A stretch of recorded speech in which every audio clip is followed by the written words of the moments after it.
Eu queria pensar com vocês que os dias que nós enfrentamos são dias difíceis. Nós vemos cada vez mais famílias sendo destruídas, vemos guerras, conflitos. Quando olhamos para relacionamentos de pais e filhos, nós também conseguimos perceber que há um certo atrito, né? Nós não conseguimos mais ver um filho hoje respeitando o seu pai também tratando os seus filhos da forma como tem que ser tratado. Os índices de separação, de divórcio, eles estão aumentando cada vez mais. Existem nações com cerca de 50% da nação já é divorciada. Então, nós conseguimos ver como isso tem afetado, como essas coisas estão mexendo no nosso dia a dia. E aquilo que Paulo está mostrando para nós nessa carta aqui é que existe a ausência, o homem está longe de Deus. E por ele se afastar de Deus, o pecado domina todas as suas ações e tudo que nós enxergamos à nossa volta é a ausência de Deus, a ausência de relacionamento entre o homem e Deus. Mas Deus ele não nos deixou só, certo? Enquanto as filosofias de vida tentam responder o porquê que acontece tudo isso na humanidade e acabam não tendo respostas, né? Nem filosofias, nem sistemas de governo não conseguem ter respostas, a Bíblia nos mostra que sim, existe essa ausência entre o homem e Deus, mas Deus não nos deixou só. Ele entregou o seu Filho para morrer em nosso lugar, Jesus Cristo, para nos dar vida. E a partir dessa vida nós podemos viver as implicações do Evangelho. Podemos viver uma nova vida, onde esse Evangelho agora ele governa todo o nosso cotidiano, todo o nosso dia. Governa o nosso relacionamento, governa a nossa família e governa o nosso trabalho. Paulo está escrevendo uma carta para uma igreja que vive um contexto um pouco diferente do nosso aqui. Uma certa opressão. Essa igreja estava debaixo do poder, debaixo do governo do Império Romano. Um império onde o homem, ele tinha o poder sobre todas as coisas, desde o imperador até os pais de família. Então, mulheres, filhos e escravos não tinham vez, não tinham oportunidade nesse império. O homem era quem determinava as coisas. E Paulo está escrevendo uma carta para esses irmãos que vivem essa realidade. E aí o primeiro ponto que nós vamos trabalhar é quando o Evangelho governa o casamento. Do verso 18 ao verso 19. E Paulo está dizendo assim: esposas, sede submissas ao próprio marido, como convém no Senhor. Maridos, amai a vossa esposa e não a trateis com amargura. Então nós já falamos aqui que essa igreja, essas pessoas estão vivendo num contexto greco-romano, um contexto de opressão. Só o homem tinha poder e só o homem tinha direito.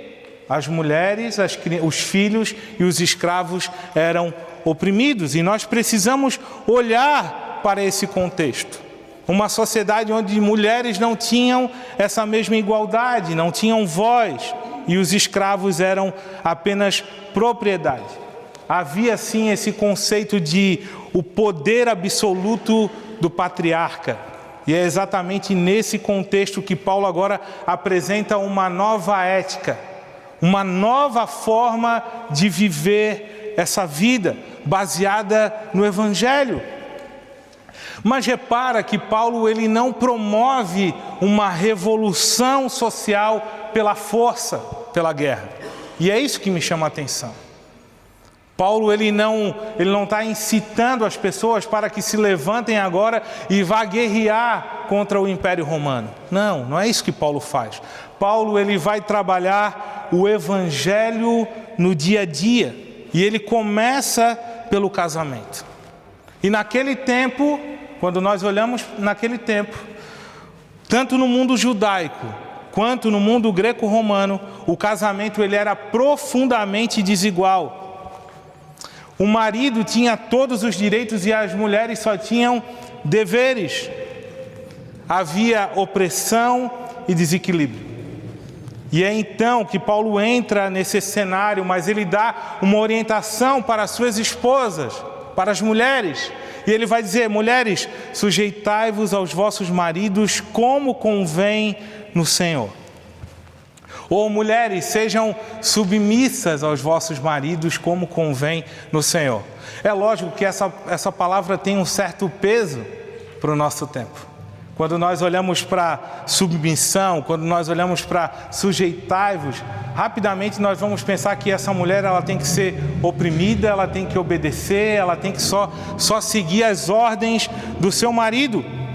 Mas nós precisamos entender que essa submissão, ela não nasce do marido, ela nasce do relacionamento dessa mulher com Cristo.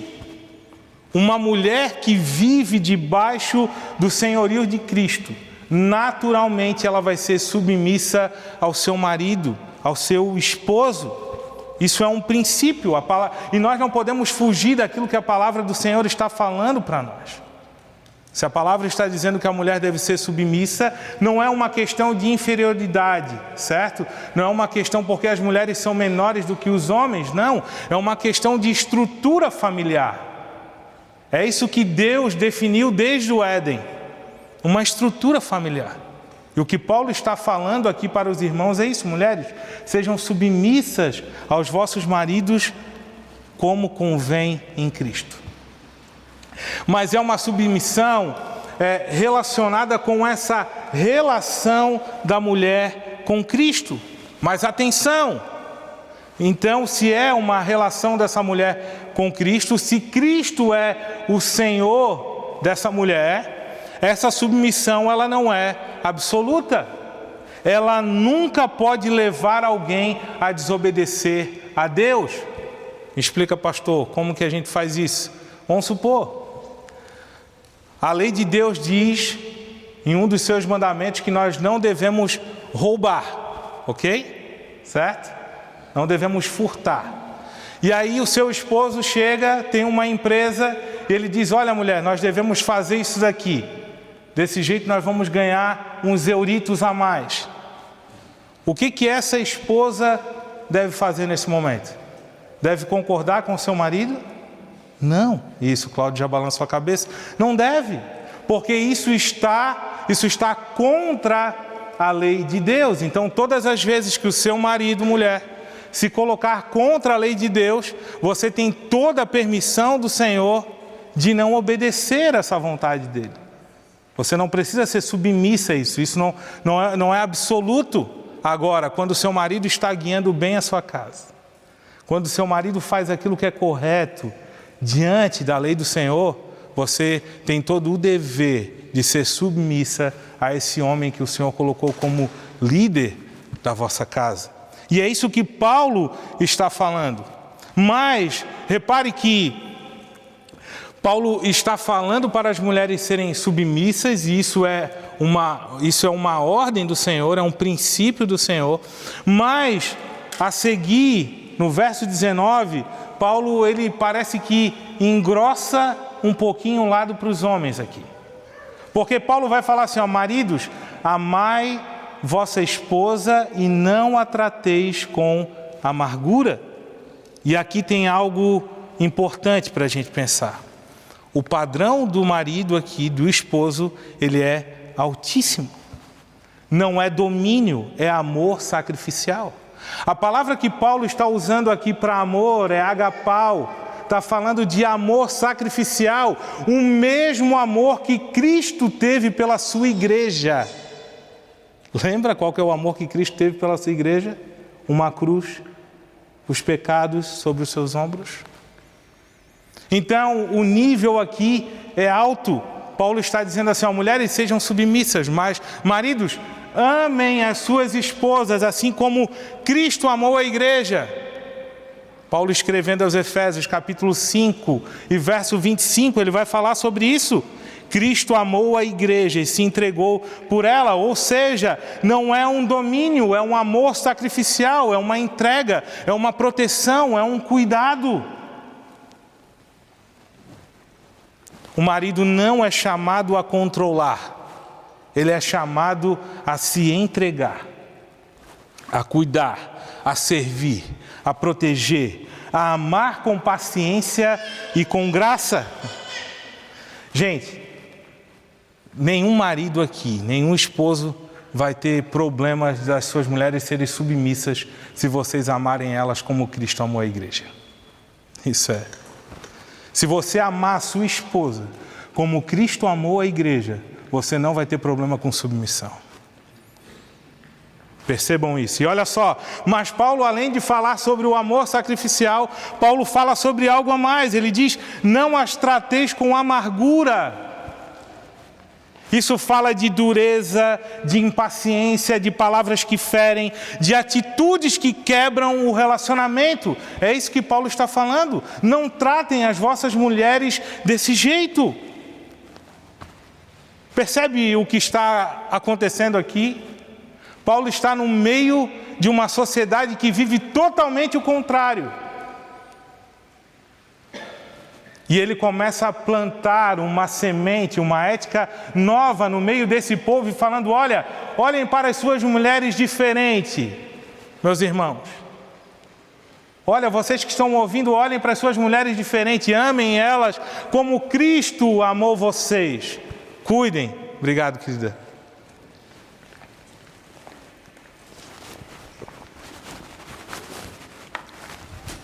Muito bem.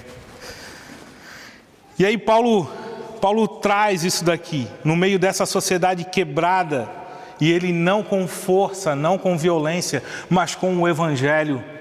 Se Cristo te alcançou, marido, ame a sua mulher, como Cristo amou a sua igreja. E o Evangelho governa o casamento. Mas quando nós olhamos para nós, para o nosso tempo, nós conseguimos ver outros problemas. Não necessariamente os abusos que tinham estruturais daquele tempo, daquele império, mas ainda nós vemos casamentos quebrados, falta de amor, falta de entrega, disputa de poder, guerras dentro de casa, entre eu sou melhor do que você, ou você é melhor do que eu. Nós conseguimos ver essas coisas no nosso tempo, porque são pessoas tentando viver o relacionamento sem o Evangelho no centro da sua vida. Mas existe um caminho.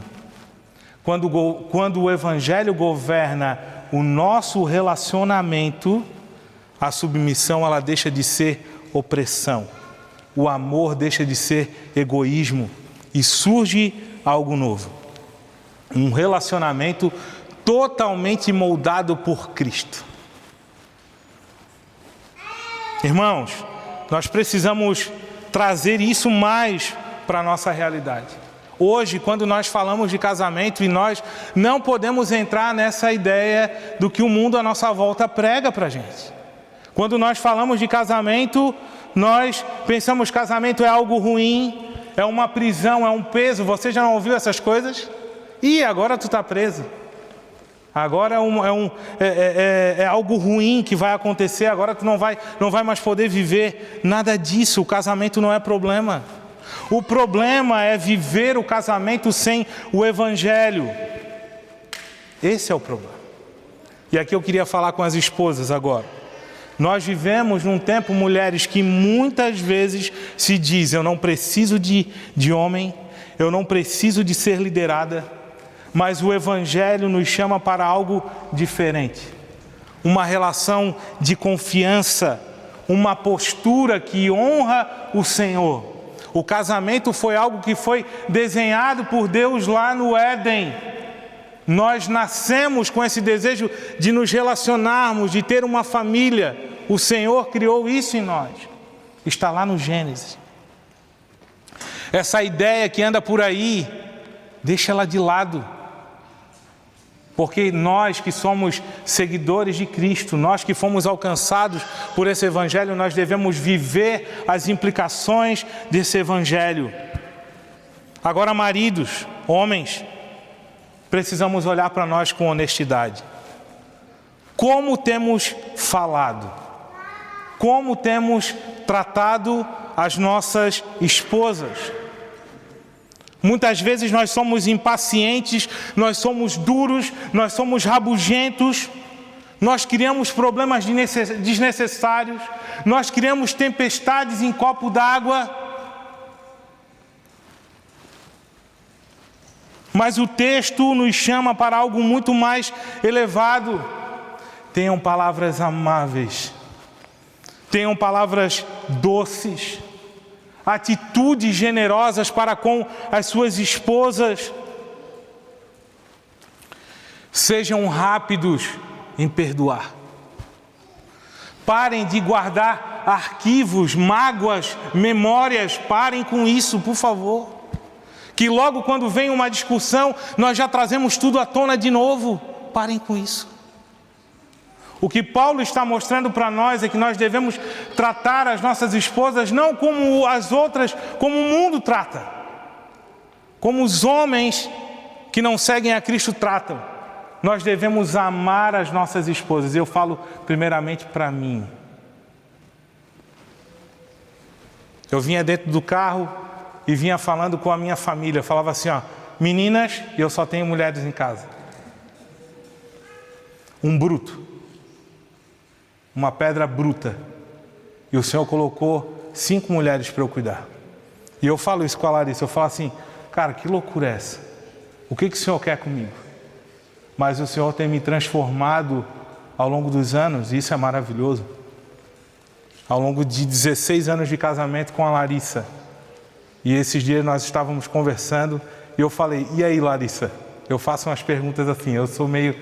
Às vezes na minha semana eu venho com umas dessas. Do nada eu falo, e aí, Larissa? Como é que era o Júnior? Porque ela me chama de Júnior, tá? Como que era o Júnior lá atrás e como que era o Júnior agora?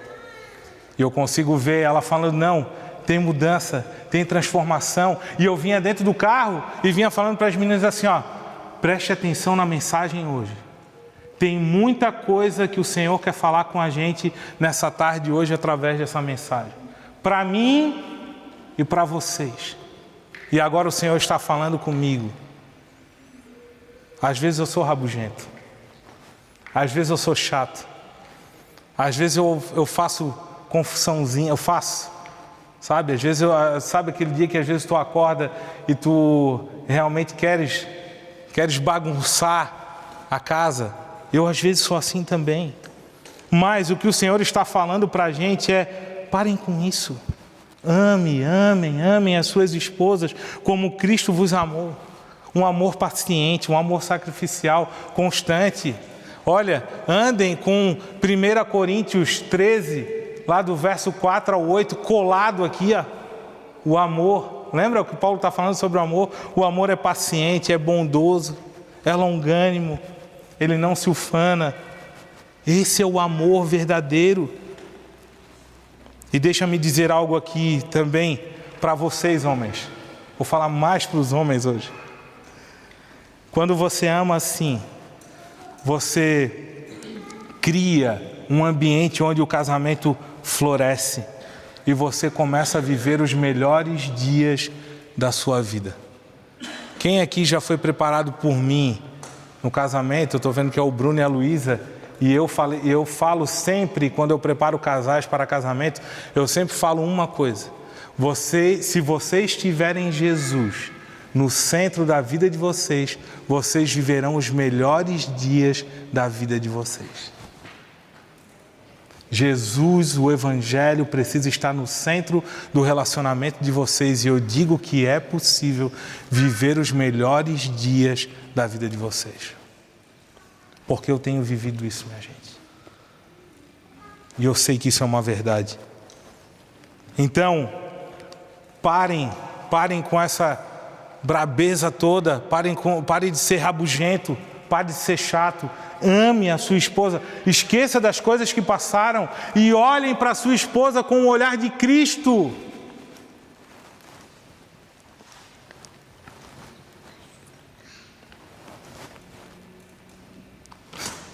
Olha para essa mulher que está do teu lado aí, vou fazer umas coisas diferentes aqui. Olha aí, Jorginho, olha para essa mulher. Jonathan, olha aí para essa mulher. Érico, olha para a tua mulher que está lá atrás. Os casalinhos que estão aí, Felipe, olha para Mariana, Bruno, tá? Depois, aqueles que não são casais aqui, depois vai ter para vocês também. Mas essa é a mulher que o Senhor te deu, homem. Esse é o marido que o Senhor te deu. Vocês fizeram, olha isso, Oscar e Cris, vocês fizeram uma união diante do Senhor. Entendeu? Fizeram uma união. E agora, Everton, isso, olha para ela, isso mesmo. E agora, olha só, vocês têm escolhas a fazer. Ou vocês escolhem viver brigando com essa bênção que o Senhor colocou do teu lado, ou vocês escolhem viver para a glória de Deus, para florescer o casamento de vocês. Não existe outro caminho. Se vocês quiserem ficar brigando o tempo todo, é possível. É só acordar. Agora, se vocês querem viver uma vida diferente, coloquem o Evangelho no centro, governando o casamento de vocês e vivam, aproveitem. Porque, gente, às vezes nós passamos tanto tempo brigando, que daí quando a gente olha, eu já estou com 43, vou fazer 43, estou casado há 16, e aí daqui a pouco tu olha assim, poxa, já passou tanto tempo, e eu passei tanto tempo brigando, eu poderia estar aproveitando muito mais com a minha esposa, sabe? Então esse é um conselho que eu dou para vocês. E depois me contem testemunhos desse momento, tá? Eu sei que vai ser bom, ok? Vamos lá. Mas lembrem-se, algo fundamental, nós não conseguimos viver isso sozinhos. A força não vem de nós, a força vem do Evangelho. É quando Ele governa, é quando Ele transforma e é quando Ele sustenta os nossos casamentos. Por isso, os casamentos não são transformados por esforço, são transformados quando o Evangelho governa o relacionamento. Boa! Então, se o Evangelho não transforma apenas a relação entre marido e esposa, ele molda toda a vida dentro de casa. Beleza, homem e mulher, a gente já conseguiu resolver a situação aqui. Mas agora a gente tem 1 ou tem 2 filhos. Dentro de casa ou tem 3 ou tem 4. Agora ele está falando sobre família e ele vai dizer para nós: filhos, em tudo obedecei a vossos pais, pois fazê-lo é grato diante do Senhor. E pais, não irritei aos vossos filhos, para que não fiquem desanimados. Gente, lembra mais uma vez aqui qual que é o contexto. Esse pai de família, o pater família aqui, que faz parte desse império romano, ele tem todo o poder. Ele tem o poder de deserdar, de tornar o filho dele escravo e até de matar o filho dele. É para esse contexto que Paulo está escrevendo.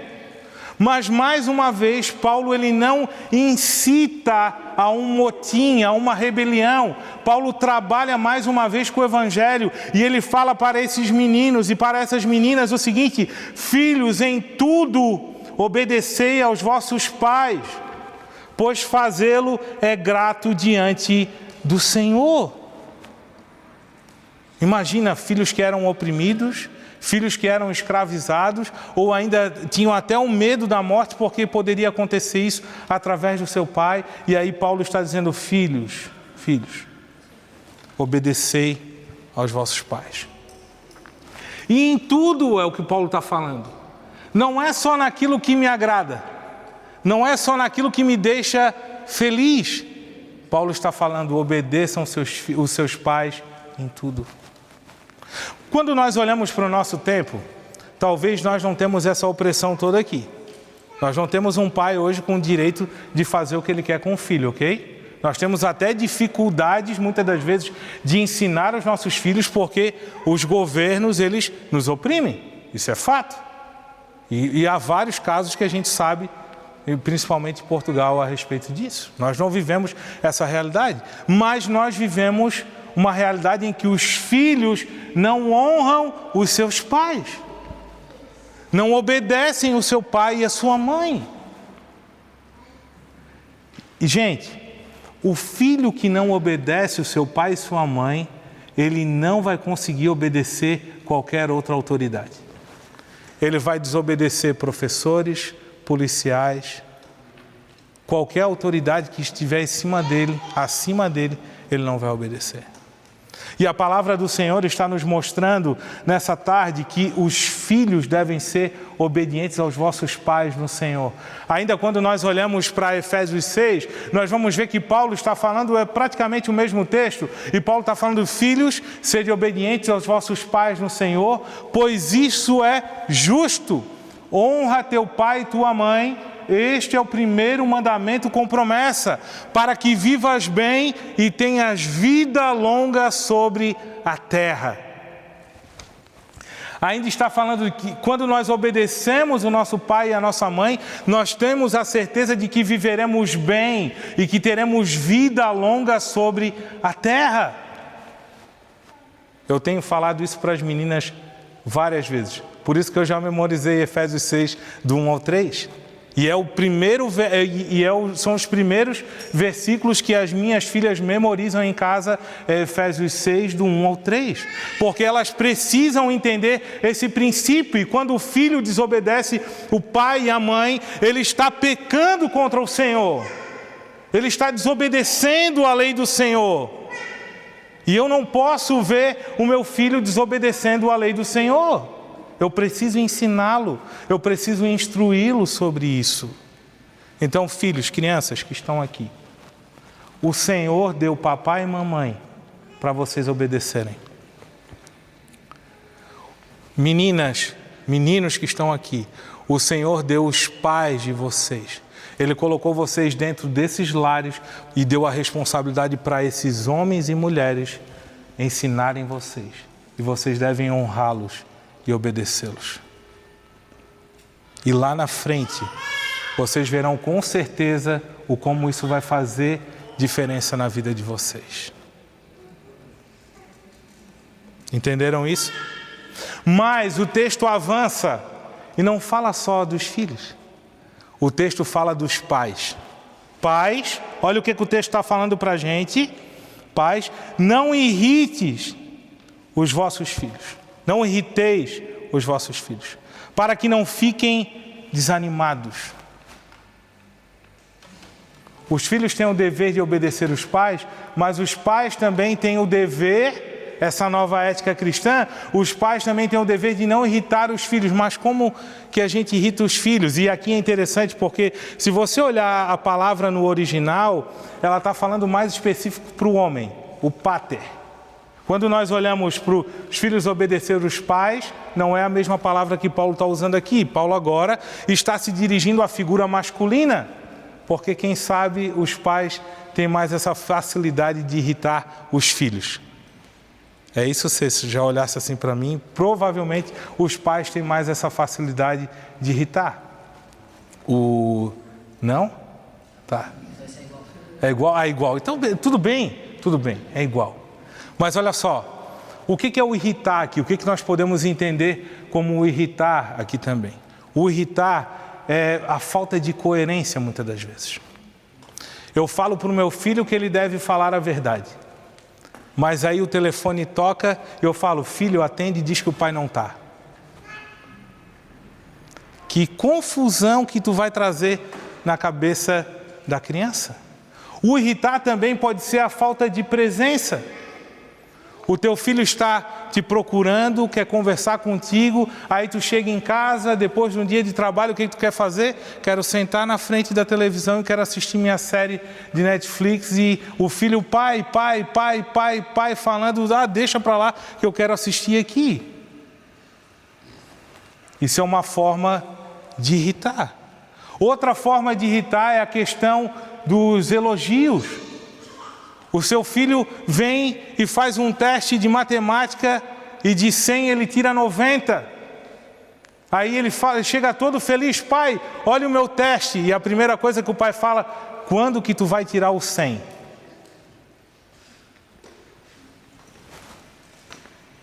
Gente, isso acontece. Mas sabe o que é o problema disso? Isso são formas que nós irritamos os nossos filhos. São formas que nós irritamos e nós também trazemos um desânimo para o nosso filho. E o problema dos nossos filhos estarem desanimados é que eles viram presas fáceis. Porque uma criança que não tem afirmação dentro de casa, facilmente ela vai procurar afirmação fora da casa dela. E aí ela é uma presa fácil para qualquer que está aí para querer abusar e para fazer qualquer coisa dos nossos filhos. Isso é sério, o que eu estou falando com vocês. E eu me coloco ouvinte desse texto e recebendo esse texto para mim. Porque muitas vezes eu também falho onde vocês falham. Muitas vezes eu vacilo onde vocês vacilam. Mas o Senhor, nessa tarde, está dando uma oportunidade para mim e para você. Revejam o relacionamento de vocês com os seus filhos e mudem esse relacionamento. Porque ainda há tempo para mudar. Então não irritem os filhos de vocês. Não os desanimem. Nós também não queremos pais permissivos ou pais rudes demais. Nós precisamos de um equilíbrio. O pai que é permissivo demais vai transformar um filho num psicopata. Dá tudo que o filho quer. O pai que é rude demais vai oprimir a criança. Mas como que nós conseguimos mudar esse jogo? Quando o Evangelho governa a nossa família. Quando ele governa essa relação. Eu vou começar a ter umas fases agora na minha casa, na minha família, que é normal. Minhas filhas estão crescendo, eu nunca passei por essas fases, ninguém me ensinou a lidar com essas coisas, mas eu vou ter que enfrentar isso. E eu estou tendo diálogos abertos com as minhas filhas e conversando coisas que eu jamais imaginaria que eu iria conversar. E uma das coisas que eu falei para uma filha minha esses dias, eu falei: filha, entenda que o pai nunca teve um filho nessa situação. Mas eu estou aqui disposto a ser o melhor. Eu estou aqui querendo me esforçar, mas eu preciso que tu me ajude também. E tu sabe que o pai nunca teve problema de pedir perdão e falar que estava errado para ti. Então me ajuda nisso, sabe? Conversas nesse sentido. Então comece a ter conversas nesse sentido com seus filhos. E eu tenho certeza que o Senhor vai trazer o coração deles e vai dar o coração deles para vocês. Amém? Mas o Evangelho governando. Vamos avançando. E Paulo não fica só por aqui. Então, quando o Evangelho governa, né, a família, do verso 20 ao 21, a aplicação então rápida aqui. Filhos, lembrem-se disso, não obedeçam só os pais quando agrada vocês, ok? Não obedeçam só os pais, Cecília, quando agrada vocês. Obedeçam sempre, porque isso é justo. E pais, não irritem os vossos filhos. Tenham tempo com eles. E lembrem-se, estar presente dentro de casa não significa que você está presente na vida deles. Porque muitos pais têm a obediência dos seus filhos, mas eles estão com o coração ferido. Lembre-se disso. Porque muitas das vezes a obediência, nós conquistamos ela com trocas, com ameaças. Se tu não fizer, eu não te dou. E aí nós temos a obediência, mas nós temos um coração ferido. E os nossos filhos não podem ter o coração ferido. Então, pensem sobre isso. Existe uma forma de viver esse relacionamento com os nossos filhos, quando nós temos o Evangelho governando a nossa família. E Paulo avança agora falando sobre quando o Evangelho governa o nosso trabalho. Então agora ele sai dessa esfera do lar e agora vai para essa esfera pública. E eu queria ler com vocês de novo o texto. Verso 22. Servos, obedecei em tudo ao vosso Senhor, segundo a carne, não servindo apenas sob vigilância, visando tão somente agradar homens, mas em singeleza de coração, temendo ao Senhor. E tudo quanto fizerdes, fazei-o de todo o coração, como para o Senhor e não para os homens, ciente de que recebereis do Senhor a recompensa da herança, a Cristo o Senhor é que estás servindo, pois aquele que faz injustiça receberá em troco a injustiça feita, e nisto não há acepção de pessoas. Verso 1 do capítulo 4, Senhores, tratai os servos com justiça e com equidade, certos de que também vós tendes Senhor no céu. Olha que interessante, mais uma vez, contexto, Império Romano, praticamente a metade da população desse império era escravo, cerca de 60 milhões de pessoas. Então Paulo está escrevendo para uma igreja que na sua maioria era escravo. E Paulo está trazendo de novo, olha o que Paulo poderia fazer: incitar os irmãos a uma rebelião. Vamos enfrentar o Império Romano. Mas não, Paulo começa de novo com o Evangelho.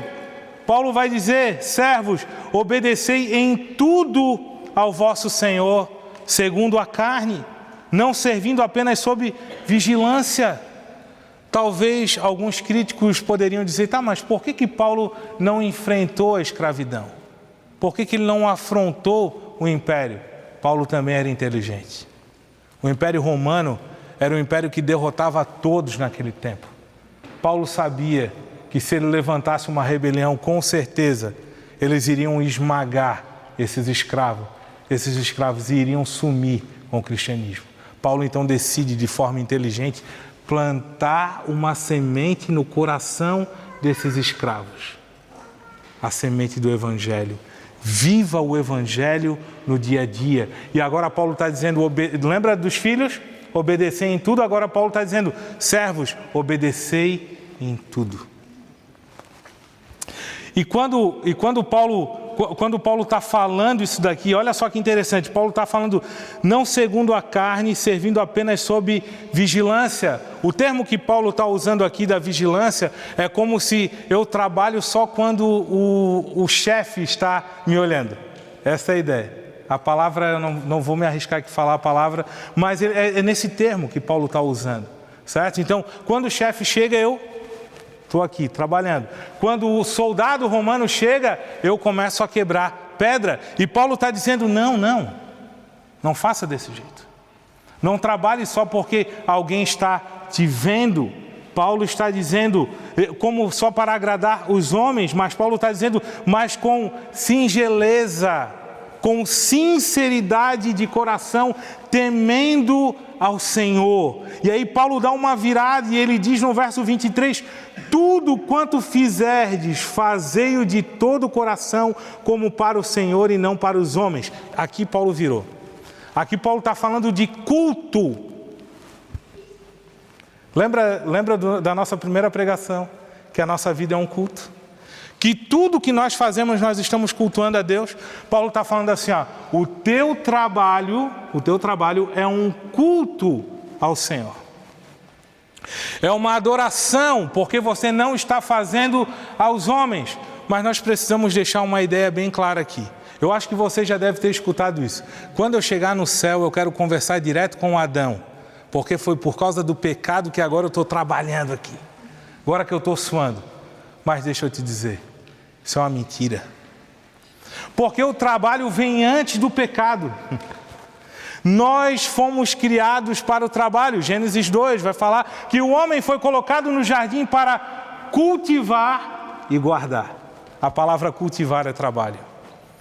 Então essa ideia de que, é lógico, o pecado distorceu a nossa visão sobre o trabalho. Mas o homem não foi criado para colocar a mão para trás, água de coco, alguém nos servindo aqui e aquela picanha grelhada aqui no lado. Seria bom, né, Érico? Mas ele não foi criado para isso. Ele foi criado para cultivar e para guardar. Ele foi criado para o trabalho. E por isso, quando Paulo traz essa ideia de que aquilo que nós fazemos com as nossas mãos, o nosso trabalho, é um culto a Deus, é uma adoração, isso tem todo sentido. Nós não estamos fazendo para os homens. E Paulo vai continuando e ele vai dizendo assim, cientes de que recebereis do Senhor a recompensa da herança.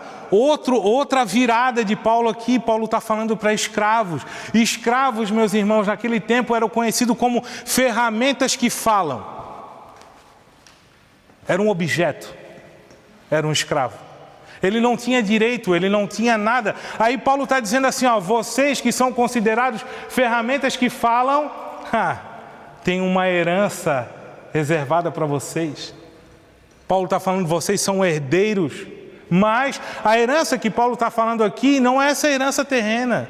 Não é aquilo talvez que o seu patrão poderia lhe pagar, o seu dono. Não era isso que Paulo estava falando. A herança que tem para vocês está guardada em Cristo Jesus. Está reservada nos céus. Ela é celestial. É isso que Paulo está falando. Mas ele continua dizendo, a Cristo o Senhor é que estás servindo.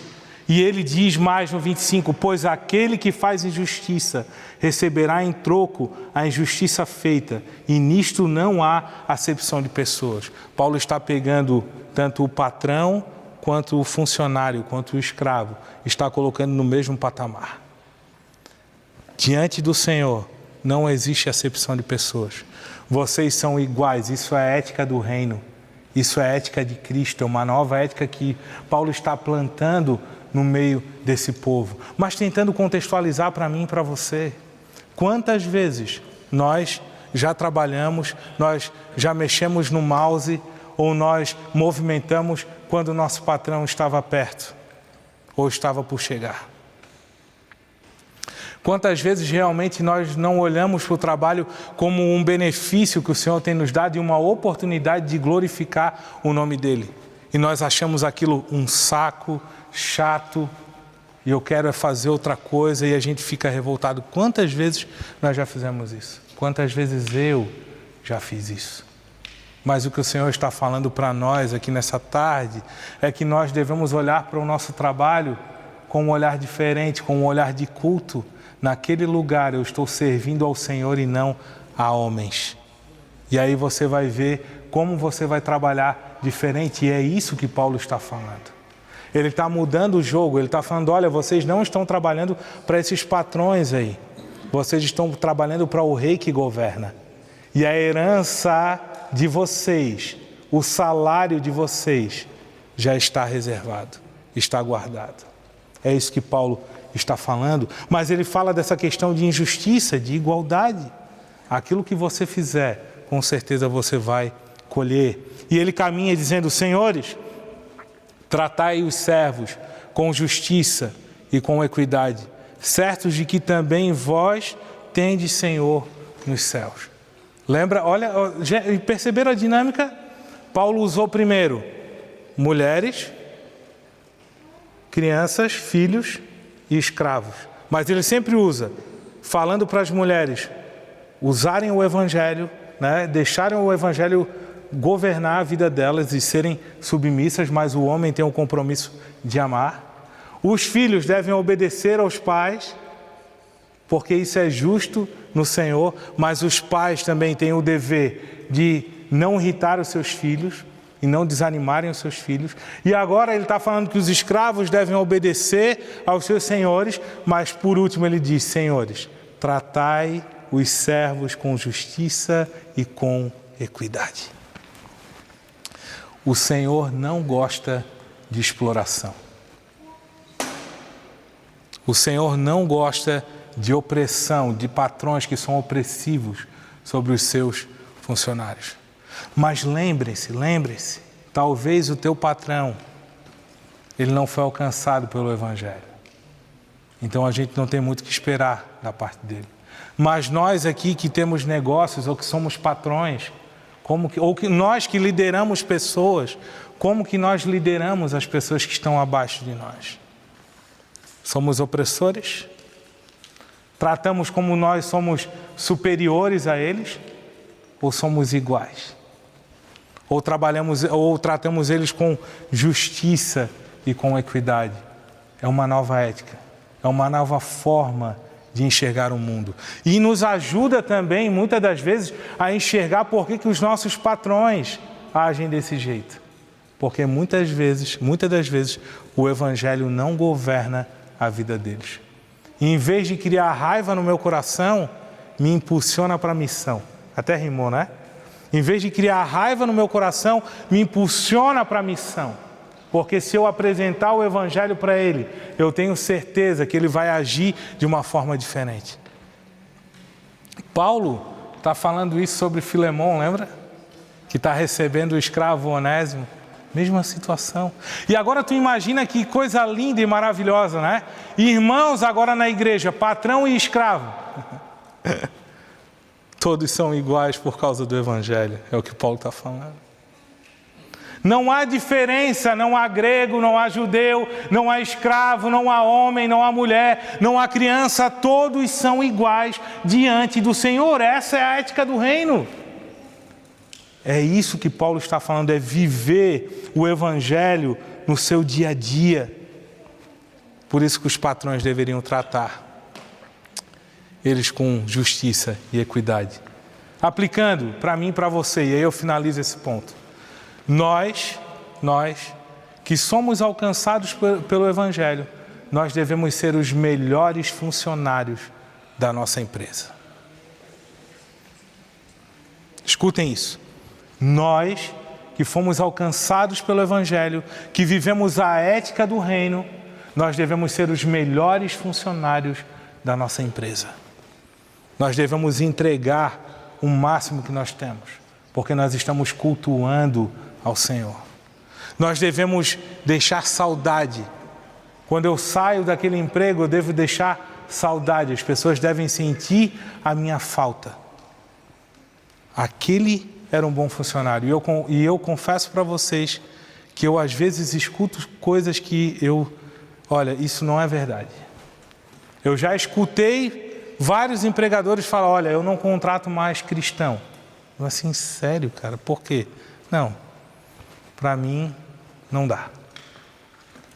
Isso me dói o coração. Porque nós devemos ser o exemplo, nós devemos ser o sal e a luz desse mundo.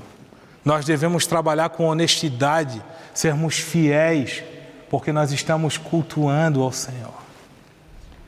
Agora, poxa, pastor, mas o patrão está me oprimindo. Tu pode fazer escolhas.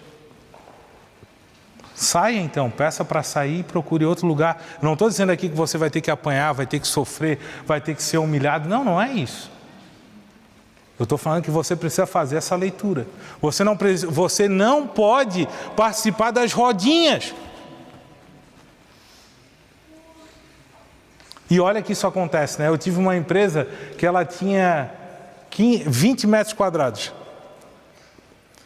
Quando eu descobri conversas que tinham no corredor daquela empresa, que eles conversavam, né? Eu falava calado isso assim, cara, mas onde que eles conversam, cara? Isso acontece, gente, mas nós cristãos não podemos participar desse tipo de coisas. Nós devemos ser os melhores funcionários. E se você é patrão ou você quer ser patrão, cuide do seu funcionário. Trate ele com justiça, né, Jorge? Trate o seu funcionário com justiça, com equidade, tá? Ele leva sempre para tomar café pela manhã, eu sei que ele tem um cuidado com esse funcionário diferente. Então nós devemos agir com essa ética do reino de forma diferente. Amém, meus irmãos? Gente, vamos concluir. Nessa tarde o Senhor nos falou que o Evangelho ele deve governar o nosso cotidiano. E nós, como Igreja Batista do Bom Barral, nós temos uma visão. E qual que é a nossa visão? A nossa visão é alcançar uma nova geração de discípulos de Cristo que vivam, que aprendam de Jesus e que vivam as implicações do Evangelho e que sejam uma bênção para o conselho do Bom Barral. Essa é a nossa visão como igreja. Então nós queremos alcançar pessoas, ensinar pessoas, tá, a viverem as implicações do Evangelho e que sejam bênçãos. Imagina mini-cristos espalhados por essa cidade. Sabe por quê? Sabe por quê, Cláudio? Porque assim, a sociedade é o reflexo das famílias. Aquilo que nós vivemos dentro das nossas casas reflete na sociedade. Então, se nós tivermos famílias que vivem essa ética do reino, essa nova visão que Paulo está falando aqui para os irmãos de Colosso, com certeza nós viveremos dias melhores nessa terra. Talvez não na sua totalidade, mas nós viveremos dias melhores. Nós viveremos com casamentos sólidos, maridos amando as suas esposas, esposas amando os seus maridos, filhos honrando e obedecendo os seus pais, vivendo para a glória de Deus, servos e patrões vivendo juntos em harmonia, com alegria. Eu tenho certeza absoluta que se nós deixarmos o Evangelho governar as nossas vidas, nós viveremos dias melhores. Então saia daqui com isso. Fique de pé, por favor. Saia daqui com isso. Saia com essa mensagem no teu coração. Saia com essa mensagem no teu coração. Viva as implicações do Evangelho. Lembrem-se, meus irmãos, que o Evangelho não é só a nossa salvação em Cristo. O Evangelho, ele transforma a minha e a tua vida. Nós somos salvos e fomos transformados para viver nesse mundo. Amém? Antes de orar, eu queria lembrá-los, Colossenses 3:17, e eu queria que vocês repetissem comigo. No 3, 1, 2, 3. E tudo que fizerdes, seja em palavra, seja em ação, fazei-o em nome do Senhor Jesus, dando por Ele graças a Deus. Gente, não são mais as mãos de vocês que vão por aí fora.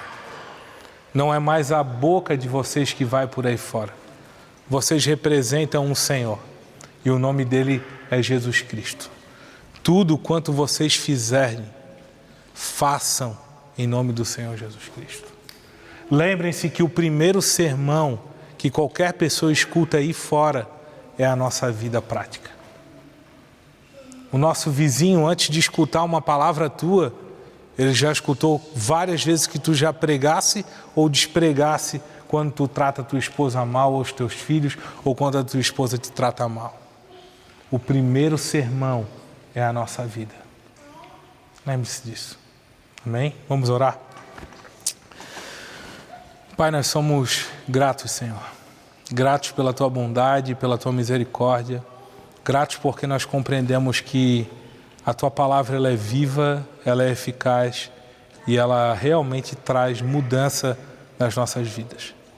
Nessa tarde, Pai, todos nós aqui fomos confrontados, porque todos nós aqui falhamos, todos nós aqui temos esses pecados e o Senhor sabe. E diante do Senhor, diante de Deus, corandio, diante do Senhor, nós não conseguimos esconder nada e o Senhor sabe o nosso coração. Mas nós estamos aqui com o coração aberto, lembrando de 1 João 1:9, que se confessardes os teus pecados, Ele é fiel e justo para te livrar de toda impiedade, de toda injustiça. E hoje eu estou aqui, Pai, com os meus irmãos, confessando as minhas falhas e os meus pecados, sendo confrontados, mas querendo uma mudança na nossa vida. Querendo viver de forma diferente, Senhor. Amar aqueles que estão à minha volta, amar a esposa que o Senhor colocou do meu lado, os filhos que o Senhor colocou dentro da minha casa, amar o serviço que eu faço, Senhor, as pessoas que estão ao meu cuidado. É isso, Pai. E eu peço que o Senhor me ajude nessa missão, mas que o Senhor ajude os meus irmãos também, Pai. Amanhã é segunda-feira, Senhor. E amanhã é o dia. Amanhã é o dia de colocar tudo isso em prática. Ou melhor, daqui a algumas horas, quando eu chegar dentro da minha casa, que o Teu Espírito já trabalhe no meu coração e eu já viva de uma forma diferente. Não da forma como eu venho vivendo os meus dias, mas que eu viva para a Tua glória e que o Evangelho governe a minha casa. Mas que os meus irmãos, Pai, eles saiam daqui e que eles possam anunciar essa verdade àqueles que estão precisando nesse momento. É o que eu te peço, Pai, no nome santo de Jesus. Amém.